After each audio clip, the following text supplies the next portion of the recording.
Hello everyone, this is interval classes. आज हम discuss करने वाले हैं केंद्रीय बजट 2024-25 को, जो कि अंतरिम बजट है। अंतरिम बजट क्या कहते हैं आपका, जब भी इलेक्शन होने वाले होते हैं, जो आम चुनाव होते हैं, उससे पहले प्रस्तुत किया जाता है। ये तब तक की सेवाओं के लिए होता है जब तक आपका अगला बजट, जो मेन सरकार जब बनेगी उसके बाद पेश होगा, तब तक के लिए जो सेवाएं और जो कार्यों का निर्वहन होना है उसके लिए किया जाता है। तो इस बार जो केंद्रीय बजट है, हम उसको पूरा डिटेल में डिस्कस करेंगे यहाँ पर, और यहाँ पे संपूर्ण बजट करेंगे डिस्कस हम।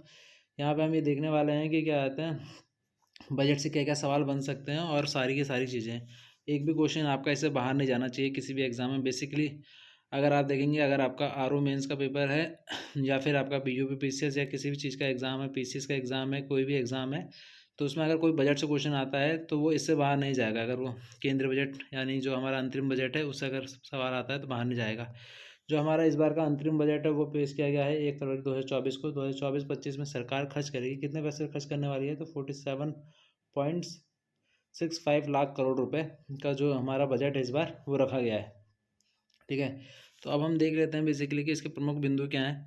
कुछ मेन इंपॉर्टेंट नॉलेज होती है जो डायरेक्टली पूछी जाती है कि भारत का जो पहला बजट है वो क्या था, 7 अप्रैल 1860 को पेश किया गया था जेम्स विल्सन के द्वारा। जो आपका भारत का पहला बजट है वो पेश किया गया था कब, आपका 7 अप्रैल 1860 को जेम्स विल्सन के द्वारा। फिर आपका अगर हम देखें तो स्वतंत्र भारत का पहला बजट 26 नवंबर 1947 को पेश किया गया था। किसने पेश किया था, तो ये आर के सनमुखम चेट्टी द्वारा पेश किया गया था 26 नवंबर 1947 को। ठीक है, और अगर हम ये देखें, ये आपका क्या कहते हैं, जो 1860 में पेश किया गया था, ये ब्रिटिश टाइम पे किया गया था भारत का पहला बजट, और ये जो आपका स्वतंत्र भारत का पहला बजट है। ठीक है, इतनी बात समझ में आई। अब इसके बाद हमारा क्या था, अधिकतम बार जो बजट पेश किया गया है वो किसने किया है, तो हम देखते हैं मोरारजी देसाई ने 10 बार किया है। फिर उसके बाद पी चिदम्बरम में 9 बार, फिर प्रणब मुखर्जी 8 बार, फिर यशवंत सिन्हा 6 बार। तो बेसिकली सबसे ज़्यादा बार किसने किया है, मोरारजी देसाई ने। वैसे कई सारे बुक्स के अंदर पी चिदम्बरम और प्रणब मुखर्जी इनके बजट्स को ज़्यादा भी दिखाया गया है, लेकिन वो उसमें अंतरिम बजट को जोड़ लिया जाता है। लेकिन अगर हमें बेसिकली पेपर के लिए याद करना है तो हमें पता होना चाहिए कि मोरारजी देसाई ने 10 बार पेश किया है, और यही आपका क्रोनोलॉजी रहने वाली है। कई बार आपसे पूछा जा सकता है कि सबसे ज़्यादा बार किसने पेश किया है, इसमें आप क्रोनोलॉजी लगाइए। ठीक है, तो आपको ये बस एक क्रोनोलॉजी याद रहनी चाहिए, और सबसे ज़्यादा बार किसने किया है, तो मोरारजी देसाई ने, ये पता होना चाहिए। ठीक, अब हम देखते हैं कि जो इस बार निर्मला सीतारमण है, उन्होंने छठवां बजट अपना पेश किया है अपना कार्यकाल का, और ये 2024 में उन्होंने पेश किया है, ये हमें पता है। ठीक, अब इसके बाद है कि अंतरिम बजट, इसका जो उल्लेख है वो आपका आर्टिकल 112 में दिया गया है। ठीक है, जहाँ पे आपका, वैसे तो बजट शब्द जो है हमारा वो कॉन्स्टिट्यूशन में लिखा ही नहीं है। ठीक है, तो लेकिन जो इसका बारे में है, जो आपका क्या कहते हैं, फाइनेंशियल फाइनेंशियल स्टेटमेंट की जो बात की गई है वो आपकी क्या आता है, आर्टिकल 112 में की गई है। उसी के अंदर अंतरिम बजट आता है, जहाँ पे अगर हम इसकी डेफिनेशन की बात करें तो सरकार द्वारा आम चुनाव से पूर्व सरकार द्वारा प्रस्तुत किया गया वित्तीय विवरण, या उसी को हम क्या कहते हैं, अंतरिम बजट कहते हैं। ठीक है, पूर्ण बजट पेश होने से सेवा में ये क्या रहता है, निरंतरता हेतु रहता है। ठीक, जो पूर्व बजट हमारा पेश होने वाला होता है उस तब तक के टाइम के लिए निरंतरता बनाए रखने के लिए क्या होता है, आपका अंतरिम बजट जो है पेश किया जाता है। अगर हम लेखा अनुदान की बात करें, ये भी कुछ ऐसी बजट की तरह ही होता है, पर इसमें क्या कहते हैं, आपका चुनाव की बात नहीं की जाती है। तो बेसिकली अगर हम देखें, लेखा अनुदान आर्टिकल 116 के अंदर बताया गया है, ये भी आपका पहले ही पेश कर दिया जाता है पूर्ण बजट से पहले, किंतु इसमें क्या है, तो चुनाव की कोई बात नहीं की जाती है। ठीक है, ये बात समझ में आ गई हमें। अब देखते हैं हम आगे इसके क्या क्या और पॉइंट्स हैं। हाँ देखो, बजट तैयार करने हेतु जो नोडल निकाय हैं, बजट तैयार करने हेतु जो नोडल निकाय हैं वो कौन कौन से हैं, तो बजट प्रभाग में है आपका आर्थिक मामलों का विभाग और वित्त मंत्रालय। ये जो आपके दो प्रभाग हैं जो क्या था, बजट तैयार करने हेतु नोडल मंत्रालय होते हैं, और ये किसके सिफारिश पर करते हैं, यानी कि परामर्श पर करते हैं, नीति आयोग और संबंधित मंत्रालय जो होते हैं वो इसमें परामर्श देते हैं, और उसी के हिसाब से ये क्या आता है, आपका बजट तैयार किया जाता है। रियल बजट और आम बजट जब हमारे एक साथ प्रस्तुत होना स्टार्ट हुए थे, वो कब हुए थे, 2017 से आपके जो रियल बजट है और आम बजट, इन दोनों को एक साथ में पेश किया जाने लगा था। अब बजट के चरण देखो, ये जो क्वेश्चन है बजट के चरण, ये आजकल अगर आप देखें तो और डायरेक्टली क्रोनोलॉजी में ही सवाल आ सकता है कि सीधे चरण में बताइए कि क्या आता है, पहले क्या होता है उसके बाद क्या होता है, बजट कैसे, मतलब प्रोसीजर क्या है उसका। तो वो हम देख लेते हैं प्रोसीजर कैसे रहता है। बजट से पूर्व क्या होता है, परामर्श लिया जाता है। जो भी क्या आते हैं आपके एक्सपर्ट्स होते हैं उनकी पहले राय ली जाती है, फिर उसके बाद उसका डेटा संग्रहण और विश्लेषण किया जाता है, यानी डेटा को एनालाइज करने का काम करते हैं और उसे विश्लेषित करते हैं। फिर उसके बाद बजट का मसौदा यानी ड्राफ्ट तैयार किया जाता है। उसके बाद कैबिनेट की मंजूरी मिलेगी और उसके बाद बजट भाषण प्रस्तुत किया। बजट भाषण जो होता है हमारा, उसी को ही हम क्या कहते हैं, हम बजट को प्रस्तुत करना कहते हैं। ठीक है, जब बजट भाषण होता है, आपने देखा होगा निर्मला सीतारमण कर रही थी जब, तो संसदीय अनुमोदन, उसके बाद बजट जब प्रस्तुत हो जाता है उसके बाद संसदीय अनुमोदन मिलता है, सामान्य चर्चा, विभागवार चर्चा और बजट मतदान, ये सारी चीज़ें होती हैं उसके अंदर। फिर बजट का कार्यान्वयन होता है, उसके बाद संशोधन यानी अनुपूरक बजट पेश किया जाता है। तो ये कुछ उसका प्रोसीजर रहता है जो हमारा बजट होता है। ठीक है, तो जो अब हम देख लेते हैं कि कुछ हमारे एम्स यानी गोल्स तय किए गए हैं। 7 ट्रिलियन अर्थव्यवस्था का जो लक्ष्य है 2029 से लेकर 2030 तक का जो हमारा लक्ष्य है वो 7 ट्रिलियन इकोनॉमी का है। तो ये बहुत ही ज़्यादा इंपॉर्टेंट है क्योंकि ये अभी चर्चा में रहा है बहुत ज़्यादा। तो इस क्वेश्चन को हम देखेंगे पेपर में, हो सकता है ये डायरेक्टली ऐसे पूछ लिया जाए। 5 ट्रिलियन अर्थव्यवस्था की जो बात की गई है 2026 से 27 की बात की गई है। ठीक है, तो ये आपको दोनों याद रहना चाहिए, ऐसा नहीं है कि आप इसको बिल्कुल भी स्किप नहीं कर सकते हैं। ठीक, अगर हम आगे बात करें तो 2023 से 24 के जो बजट की प्राथमिकताएं थी वो क्या क्या थी, तो इस पर हम बेसिकली हम बात करें तो इन्हें पीएम मोदी को कहा गया है कि फोरकास्ट के पीएम है ये। उन फोरकास्टों में बताया गया है कि गरीब, युवा और महिला और किसान, इनके मतलब ये प्रधानमंत्री हैं।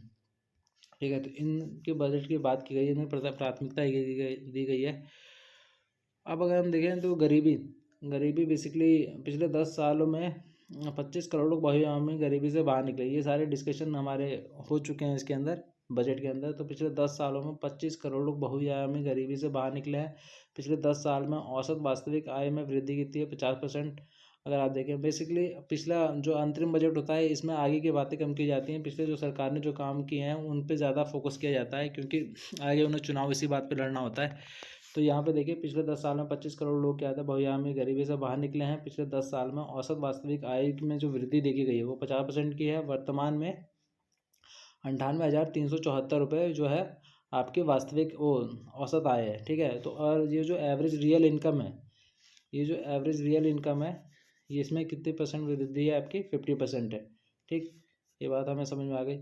अब देखते हैं हम कि अब तक जो पीएम जनधन खाता जो था हमारे, उसमें कितना ट्रांसफ़र किया जा चुका है, तो 34 लाख करोड़ यानी 34 लाख करोड़ रुपीज़ जो है हमारे अब तक क्या था पीएम जनधन खाते में ट्रांसफ़र किया जा चुके हैं। डायरेक्ट ट्रांसफ़र से फ़ायदा ये हुआ है, कितना फ़ायदा हुआ है, तो 2.7 लाख करोड़ का फ़ायदा हुआ है डायरेक्ट आपके ट्रांसफ़र करने से।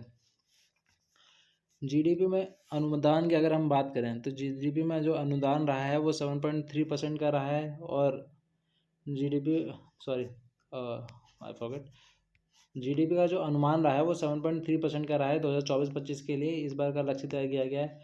और जीडीपी का नया रूप को बात किया जाए तो आपसे पूछा जा सकता है डायरेक्टली पेपर में, और कई बार क्या होता है कि यहाँ पे कुछ अच्छे अच्छे वर्ड्स लिखे जाते हैं तो हम लोग कंफ्यूज कर जाते हैं। तो इसलिए एग्जैक्टली याद रखना चाहिए कि इस बार जो जीडीपी की फुल फॉर्म बताई है सरकार में अंतरिम बजट के अंदर वो है गवर्नेंस डेवलपमेंट परफॉर्मेंस। ठीक है, तो आप लोग इसे याद कर लीजिएगा, कोई इतना बहुत ज़्यादा टफ नहीं है। ठीक है, 2027 तक विकसित भारत का लक्ष्य रखा गया है। ठीक, और जो आपका माध्यम है विकसित भारत कैसे होगा, तो उसका जो माध्यम है उसमें बताया गया है कि डेमोग्राफी, डेमोक्रेसी और डाइवर्सिटी, 3D की बात की गई है आपकी। डेमोग्राफी, डेमोक्रेसी और डाइवर्सिटी की बात की गई है। इनसे क्या होगा, आपका विकसित भारत कहलाएगा। ठीक है, ये ट्रिनिटी जो है इसमें आपका कई बार ऐसा पूछा जा सकता है कि सबसे पहले क्या आया था। तो ठीक है, तो इसमें पहले सबका साथ सबका विकास की बात की गई थी, फिर सबका साथ सबका विकास और सबका विश्वास। ठीक, और उसके बाद बात की गई सबका साथ सबका विकास और सबका विश्वास और सबका प्रयास। ठीक है, तो ये ऐसा पूछा जा सकता है पहले कौन सा वर्ड जुड़ा फिर कौन सा वर्ड जुड़ा, तो पहले सबका साथ था, फिर सबका विकास आया, फिर सबका विश्वास, फिर सबका प्रयास। ठीक है, ऐसे करके जुड़ा। तो डेवलप्ड करने की बात की गई है क्या 2047 तक। ये बात हमें समझ आई इतनी। आपको ये जो नोट्स हैं बेसिकली वो मेरे नोट्स आपको मिल जाएंगे मेरे टेलीग्राम चैनल पर, आप लोग वहाँ पे संपर्क कर सकते हैं, या फिर आप सीधे सीधे मैं आपको एक कॉन्टैक्ट नंबर प्रोवाइड कर दूंगा व्हाट्सएप चैनल का, उसमें भी आप डायरेक्टली ज्वाइन हो सकते हो और वहाँ से भी आपको ये नोट्स मिल सकते हैं। ठीक है, अब देखते हैं कि पीएम स्वनिधि के तहत 78 लाख स्ट्रीट वेंडर्स को क्या दिया गया है, आपकी क्रेडिट सहायता दी गई है। ठीक है, और अगर हम युवाओं की बात करें तो युवाओं में इस युवाओं के लिए क्या किया गया है, तो इसके लिए इंडिया मिशन की शुरुआत की गई है। इसके अंतर्गत 1.4 करोड़ युवाओं को प्रशिक्षण मिलेगा। ठीक है, री स्किलिंग के लिए आपको 54 लाख युवाओं को मिलने वाला है ये प्रशिक्षण। अब नए देखो, नए ITI कितने खोल गए हैं आपके 3000, और 2023 में IIT कितने थे 23, और 2014 में जब ये सरकार बनी थी तब 16 थे। 2023 में आपके एम्स कितने थे आपके 22, और 2014 में कितने थे 7। ये तो आपको याद ही रहना चाहिए। देखो 23 में 23, ठीक है, IITs, तो ये आपको वैसे भी याद हो जाएगा। 2023 में 22 एम्स से ऐसे भी याद हो जाएगा। और जितनी यूनिवर्सिटीज़ थी 113 यूनिवर्सिटीज़ थी 2023 में, और 113 हैं, और 2014 में आपकी कितनी थी 723। ठीक है, तो ये आपको देखना है। ठीक, PM मुद्रा योजना के तहत क्या है, ऋण स्वीकृत की बात करें तो ऋण स्वीकृत कितना हुआ, 45 करोड़ उद्यमशीलता को बढ़ावा देने के लिए। आपका बेसिकली उद्यमशीलता यानी कि जितना ज़्यादा आपका लोन इजी रहेगा उतना ज़्यादा फ़ायदा होगा लोगों को अपना खुद का बिजनेस खोलने में और ग्रो करने में। तो बेसिकली उसको बढ़ावा देने के लिए क्या किया गया है। अब महिलाओं के लिए देखो कितना फोकस किया गया है कि महिलाओं में जो स्टेम यानी स्टेम कोर्सेज होते थे, जो हमारे स्टेम की फुल फॉर्म होती है science, technology, engineering and mathematics. ठीक है, ये स्टेम की फुल फॉर्म होती है। पहले इसमें क्या था, महिलाओं को जो भागीदारी थी वो बहुत ही कम थी, जो नामांकन होता था बहुत ही कम था। 10 साल पहले इसमें था 28%, और अब कितना बढ़ के हो गया 43% हो चुका है। तो ये डेटा आपको एक्जैक्टली ऐसे याद रखना चाहिए कि स्टेम कोर्सेज में महिलाओं का नामांकन कितना बढ़ा है। तो आपको 28% से लेकर 43% तक बढ़ गया है। अगर हम बात करें लोकसभा विधानसभा में महिला आरक्षण कितना बढ़ा है, तो 1/3 यानी 33% बढ़ चुका है आपका। ठीक है, पीएम आवास के अंतर्गत महिलाओं को आवंटन कितना किया गया है, तो 70%। और उच्च शिक्षा में महिला नामांकन में वृद्धि कितनी हुई है, तो 28%। और पिछले 10 सालों में, ठीक है, ये पिछले 10 सालों में इसकी वृद्धि है। आपके उच्च शिक्षा में जो महिलाओं के नामांकन में वृद्धि हो रखी है वो कितनी हुई है, 28%। 83 लाख स्वयं सहायता समूह, जो आपके SHG जो आपके ग्रुप्स होते हैं उसके माध्यम से 1 करोड़ महिलाओं को सहायता दी गई। लखपति दीदी को बढ़ावा दिया जा रहा है। ये आपने काफ़ी सारे बैनर्स भी इसके देखे होंगे लगे हुए। ठीक, मुद्रा योजना के तहत महिलाओं के उद्यमियों को ऋण वितरण करने के लिए 30 करोड़ रुपए का वो रखा गया है। ठीक है, अगर हम बात करें क्या आते हैं किसानों के लिए क्या क्या वो क्या वो बातें की गई हैं, तो उसको हम देखें तो PM किसान के तहत लाभान्वित किसानों को 11.8 करोड़, ठीक है, दिया गया है। और PM फसल बीमा योजना के तहत क्रॉप इंश्योरेंस जो है आपका 4 करोड़ किसानों का। और नाम के तहत 1361 मंडियाँ जो हैं आपकी कनेक्ट हो चुकी हैं, और उसकी जो ट्रेडिंग वॉल्यूम है वो 3 लाख करोड़ की हो चुकी है। ठीक है, और चावल गेहूं संरक्षण में वृद्धि के लिए आपका 48 लाख मैट्रिक टन चावल, और 200 आपका 262 लाख मैट्रिक टन आपका गेहूं, ये 2023 और 24 का डेटा है। आपको ये हो सकता है ये डायरेक्टली ये वाला क्वेश्चन और ये वाला क्वेश्चन आपका पॉइंट आपको दोनों पूछे जा सकते हैं कई बार पेपरों में। जो नाम है उसके तहत कितनी मंडियाँ हैं वो कनेक्ट हो चुकी हैं, तो ये सीधे सीधे पूछेगा पेपर में कि 1361 करोड़। बेसिकली आजकल जिस तरह से इकोनॉमिक्स पूछी जाती है, यहाँ पे ये सवाल पूछने के बहुत चांसेस हैं। तो चावल गेहूं के सेक्शन में कितनी वृद्धि हुई है, तो अगर आप देखें तो 48 लाख मैट्रिक टन चावल और 262 लाख मैट्रिक टन गेहूँ। ठीक, नैनो DAP के उपयोग को प्रोत्साहित करने की बात की गई है। मत्स्य संपदा विभाग की स्थापना की गई है। खुरपका और मुंहपका रोग से निपटने हेतु नीतियाँ बनाने की बात की गई है। ठीक है, ये सारी बात की गई है। अगर अन्य प्रमुख बिंदुओं की अगर हम बात करें तो 3 प्रमुख आर्थिक रेलवे कॉरिडोर लागू होंगे। अब देखो ये बहुत ही इंपॉर्टेंट क्वेश्चन है, इस पर तो स्टार लगा लो आप। ये बहुत इंपॉर्टेंट क्वेश्चन है कि 3 आर्थिक रेलवे कॉरिडोर लागू होंगे। तो पहला है आपका ऊर्जा खनिज और सीमेंट कॉरिडोर होने वाला है। दूसरा बंदरगाह कनेक्टिविटी कॉरिडोर। तीसरा है आपका उच्च यातायात घनत्व कॉरिडोर। ठीक है, और 40,000 वंदे भारत बोगी को ट्रेन में लगाया जाएगा। नेशनल हाईवे आपका 1,44,634 किलोमीटर जो 2022 में था वो हो चुका है। और 2015 में ये कितना था, 97,991 किलोमीटर। नेशनल हाईवेज़ की बात की गई है। इतनी मतलब बढ़ोतरी हुई है। अपनी बेसिकली खूबियों को दिखाते हैं कि इस बार हमने कितना काम करा है पिछले 10 सालों में, और इसलिए आप हमें वोट देंगे करके। थोड़ा ये ऐसे ही रहता है ये। तो विद्युतकृत रेल रूट की अगर हम बात करें तो पहले आपका 2015 में 22,224 किलोमीटर था, और अब हो चुका है 50,394 किलोमीटर 2022 में ये उस वक्त। और एयरपोर्टों की संख्या की बात करें तो 149 एयरपोर्ट हो चुके हैं अब। ठीक, नेट जीरो कार्बन उत्सर्जन लक्ष्य जो रखा गया है वो 2070 तक रखा गया है। इसके अंदर आपका क्या क्या चीज़ें होने वाली हैं देखो। तो नेट जीरो कार्बन करने के लिए हमें पवन ऊर्जा हेतु वित्त पोषण आपका यानी कि जो अपतटीय पवन ऊर्जा लक्ष्य है, यानी कि अपतटीय का मतलब कि जो आपका कोस्टल एरियाज़ के किनारे जो पवन ऊर्जाएँ लगाई जाती हैं उसके थ्रू हम क्या आते हैं 1 गीगावाट एनर्जी को क्या आते हैं प्रोड्यूस करेंगे। और 2030 तक 100 मिलियन टन कोयला गैसीकरण एवं द्रवीकरण का लक्ष्य रखा गया है। फिर उसके बाद आपका हमारा बायोमास एकत्रीकरण मशीनरी खरीद हेतु वित्त पोषण, ठीक है। इसका हम वित्त पोषण करने वाले हैं। क्या था रूफ टॉप सोलर जो है हमारे यानी कि जो हमारे छतों पे वो सोलर प्लांट्स लगते हैं उसके द्वारा हमारा क्या किया गया है कि 1 करोड़ परिवारों को प्रति माह 300 यूनिट तक मुफ्त बिजली प्राप्त करने के सक्षम हो सकेंगे। बेसिकली आपका 300 यूनिट तक आप लोग खुद से क्या था मुफ्त बिजली का प्रयोग कर सकेंगे। ये लक्ष्य रखा गया है रूफ टॉप सोलर लगाकर सभी के यहाँ पे, ठीक है। रूफ टॉप सोलर लगाए जाएंगे ऐसा करा गया है। अब ई चार्जिंग व्हीकल की सुविधा इसको प्रोवाइड किया गया है। इसके थ्रू क्या आते हैं 2070 तक हम सोच रहे हैं कि हम क्या कहते हैं जीरो कार्बन बनेंगे। नवंबर 2023 में गैस जीवाश्म ईंधन से बिजली, ठीक है।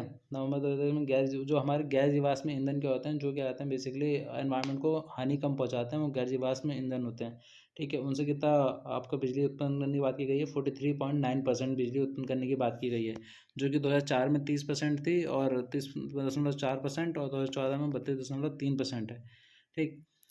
अब अगर हम बात करें उज्ज्वला योजना के तहत एलपीजी कनेक्शन दिए गए तो 10 करोड़ परिवारों को उज्ज्वला योजना के तहत कनेक्शन दिए गए। बहुत ही इंपॉर्टेंट है, हर बार पूछे जाते हैं पेपर में ऐसे सवाल कि उज्ज्वला योजना के तहत एलपीजी कनेक्शन दिए गए हैं कितने 10 करोड़। और उजाला स्कीम के तहत 36.9 करोड़ एलईडी बल्ब और 72.2 लाख एलईडी ट्यूबलाइट्स वितरित किए गए हैं, ठीक है। यहाँ पे करोड़ होगा शायद, अब थोड़ा मिस्टेक्स हो गया वो, ठीक है। तो ये वितरित किए गए हैं। अब आपको देखो 1.3 करोड़ एलईडी स्ट्रीट लाइट्स लगाई गई हैं। और सर्वाइकल कैंसर टीकाकरण, ये देखो आजकल पूनम पांडे भी इसको देखे काफ़ी हाईलाइटेड थे बीच में, ठीक। तो सर्वाइकल कैंसर टीकाकरण आपका 9 से 14 वर्ष की लड़कियों से शुरुआत होगी इसका टीकाकरण की बात करिए सरकार ने इसे काफ़ी बड़ा थ्रेट माना है। आज के समय पे लड़कियों के उसमें काफ़ी ज़्यादा देखने को मिल रहा है कि सर्वाइकल कैंसर का शिकार हो रहे हैं लोग, इसलिए ये स्कीम शुरू की गई है। मिशन इंद्रधनुष के टीकाकरण का प्रयास हेतु U1 पोर्टल को खोला गया है, ठीक है। U1 पोर्टल खोला है, ये देखो डायरेक्टली सवाल आने वाले हैं, ये बहुत इंपॉर्टेंट सवाल है, डायरेक्टली पेपर में ऐसे पूछे जाते हैं। एकीकृत एक्वा पार्क स्थापित होंगे तो कितने 5, ये भी कई बार पेपर में शायद पूछा जा चुका है किसी पेपर में जहाँ तक मुझे याद है। तो एकीकृत एक्वा पार्क कितने स्थापित होंगे 5, ठीक है। चालू खाता घाटा आपका कितना हो चुका है 1% लगभग। और बेरोजगारी दर 3.2% 2021-22 में कितनी थी 4.1%, ठीक है। तो ये कम हो गई है। जीएसटी कलेक्शन की अगर हम बात करें तो 1.7 लाख करोड़ रुपए इसका जीएसटी कलेक्शन हो रहा है। 2023 में ये 1.5 लाख था, उससे बढ़कर 1.7 लाख हो चुका है और लाख करोड़ हो चुका है। महंगाई की अगर हम बात करें तो 5.5% थी आपकी, और अब 2023 में बढ़कर कितनी हो गई है 6.7% हो गई है महंगाई, यानी कि आपको महंगाई में वृद्धि देखने को मिली है। राजस्व प्राप्ति की अगर हम बात करें तो राजस्व प्राप्ति क्या होती है इसे हम समझ लेते हैं थोड़ा सा, ठीक। तो राजस्व प्राप्ति क्या होती है कि जो आपका जो हमारा क्या आता है टैक्स वैक्स से जो डायरेक्टली हमारे पास पैसा आता है सरकार के पास उसे राजस्व प्राप्ति कहते हैं। 30 लाख करोड़ रुपए उससे आया है। इसमें क्या आता है 26.02 लाख करोड़ जो है नेट वो है आपका टैक्स से ही आ रखा है डायरेक्टली, ठीक है ना। जो भी टैक्स होता है आपका डायरेक्टली हम पे करते हैं, उससे क्या होता है कि 26 लाख डायरेक्टली आया और 30 लाख करोड़ बाकी टैक्सेस से आ रखा है। राजस्व व्यय की बात करते हैं तो राजस्व व्यय देखो राजस्व प्राप्ति जो होती है वो सरकार को वापस नहीं करनी होती है, तो इससे फ़ायदा ही होता है सरकार को। लेकिन राजस्व व्यय जो होता है उससे सरकार को नुकसान होता है, जिसमें आपका पेंशन वेंशन उन्हें देनी पड़ती है और बहुत सारी चीज़ें देनी पड़ती है। तो इसमें क्या होता है 36.5 लाख करोड़ रुपए जो डेप्ट मतलब कि जो लोन लोगे आप वो भी आप जो चुकता करोगे, और जो पेंशन है वो उसको भी दो लोगों को, तो ये इसमें क्या होता है 36.5 लाख करोड़ रुपए व्यय करने के बात की गई है, ठीक है। तो ये आपका कम होना चाहिए वैसे तो, लेकिन ज़्यादा है। और राजस्व प्राप्ति आपके 30 लाख करोड़ है, ये ज़्यादा होना चाहिए और ये कम होना चाहिए, तब जाके आपके फ़ायदा होता है सरकार को, ठीक है। अगर हम पूंजीगत प्राप्ति की बात करें, पूंजीगत प्राप्ति क्या होती है कि बेसिकली जो हमारे कैपिटल जो ऐसे अगर हमने किसी हॉस्पिटल बना दिया है कहीं पे और रोड का निर्माण कर दिया, जो ऐसी चीज़ें हम करते हैं ये सारी चीज़ें क्या होती हैं आपके पूंजीगत में आती हैं। तो पूंजीगत व्यय में आपके वही चीज़ें आएंगी, अगर हम पैसा वहाँ पे लगा रहे हैं हॉस्पिटल बना रहे हैं सड़कें बना रहे हैं तो इससे हमें लॉन्ग टर्म में फ़ायदा होता है, ये ज़्यादा होना चाहिए। और पूंजीगत प्राप्ति यानी कि जो चीज़ें हमें एसेट्स के फॉर्म में ऐसे मिलती हैं, ठीक है, वो हमारे पूंजीगत प्राप्ति होती है। तो 17.6 लाख करोड़ रुपये की पूंजीगत प्राप्ति हुई है। और पूंजीगत व्यय जो है आपका 11.1 लाख करोड़ रुपए। पूंजीगत व्यय में वृद्धि कितनी देखने को मिली है, तो पूंजीगत व्यय में जो वृद्धि है 11.1% हुई है। जीडीपी का इसमें अकेला ये कितना है, 3.4% है। डायरेक्टली ये वैसे पूछा जाता है कई बार, ये आपको बस समझ में आ जाना चाहिए कि पूंजीगत प्राप्ति क्या होती है, राजस्व प्राप्ति क्या होती है, राजस्व व्यय क्या होता है। ये इकोनॉमिक्स का थोड़ा टर्म है, जिस दिन हम इकोनॉमिक्स शुरू करेंगे तो इन्हें डिटेल में भी डिस्कस करेंगे, ठीक है।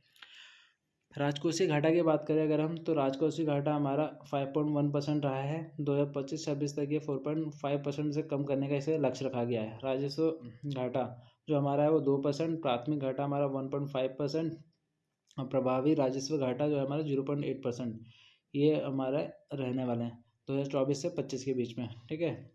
ये बात कही गई है इसके अंदर। अब देखो, अब हम देख लेते हैं कि मंत्रालय और उनको कितने पैसे दिए गए हैं लाख करोड़ में, ठीक है, कितने करोड़ रुपए, लाख करोड़ रुपए दिए हैं। तो रक्षा मंत्रालय को आपको 6.2 लाख करोड़ रुपीज़ की बात की गई है। रोड ट्रांसपोर्ट एंड हाईवे में 2.78 लाख करोड़ की, और रेलवे को आपको 2.55 लाख करोड़ की। Consumers affairs and food and public को आपको 2.13 लाख करोड़, और गृह मंत्रालय को 2.03 लाख करोड़ रुपये, ठीक है। ग्रामीण विकास मंत्रालय को 1.77, ठीक है, और केमिकल फर्टिलाइजर को 1.68, और कृषि और किसान कल्याण को 1.27। अगर हम प्रमुख योजनाओं पर आवंटन देखेंगे, देखो योजनाएं अक्सर पेपर में कई बार पूछी जाती हैं, तो ये बहुत ही इंपॉर्टेंट होती है कि प्रमुख योजनाओं में कितना आवंटन किया गया है, सरकार ने कितना पैसा उनके लिए रखा है। तो देखो मनरेगा जो है हमारा, मनरेगा के लिए 86,000 करोड़ रुपए की बात की गई है, और 2023-24 में इसमें 60,000 करोड़ रखा गया था, ठीक है। आयुष्मान भारत की अगर हम बात करें तो PMJ यानी कि अब की जो स्कीम है इसके लिए 7500 करोड़ रुपए, और सौर ऊर्जा जो ग्रिड है उसके लिए 8,500 करोड़ रुपए, राष्ट्रीय हरित मिशन के लिए 600 करोड़, सेमीकंडक्टर एवं डिस्प्ले विनिर्माण परितंत्र के विकास हेतु संशोधित कार्यक्रम के लिए 6,903 करोड़ रुपए, और आपका उत्पादन संबंध प्रोत्साहन योजना के लिए 6,200 करोड़, राष्ट्रीय हरित हाइड्रोजन मिशन 600 करोड़ रुपए, ठीक। इसमें अगर आपको मैं कहूँ तो सीधे सीधे आपको एक तो मनरेगा इंपॉर्टेंट बहुत ज़्यादा, आयुष्मान भारत, सौर ऊर्जा, ठीक है, और राष्ट्रीय हरित मिशन, ये तो बहुत इंपॉर्टेंट, ये तो आपको याद रहने चाहिए ये 3-4। और बाकी ये राष्ट्रीय हरित हाइड्रोजन मिशन, ठीक है, और सॉरी ये 2 बार आ गया है, राष्ट्रीय हरित हाइड्रोजन मिशन, ठीक है। यहाँ पे दोनों देखो, अब ये याद कर लेना, दोनों एक ही है, ठीक। अब हम बात करें कि बेसिकली मद जो अभी तो मंत्रालय को थे, अभी जो वहाँ पे डायरेक्ट जो इन्वेस्टमेंट है वो कितना किया गया है वहाँ पे देख लेते हैं हम। तो ट्रांसपोर्ट पर डायरेक्ट इन्वेस्टमेंट जो है हमारा 5.44 लाख करोड़ रुपीज़ का है। रूरल डेवलपमेंट के लिए 2.66 लाख करोड़, और कृषि और समृद्ध क्षेत्र के लिए 1.47 लाख करोड़, और शिक्षा के लिए 1.25 लाख करोड़ रुपीज़ करा गया है, ठीक है। स्वास्थ्य के लिए 0.90 लाख करोड़, ऊर्जा के लिए 0.76 लाख करोड़, सोशल वेलफेयर के लिए 0.757 लाख करोड़, ठीक है।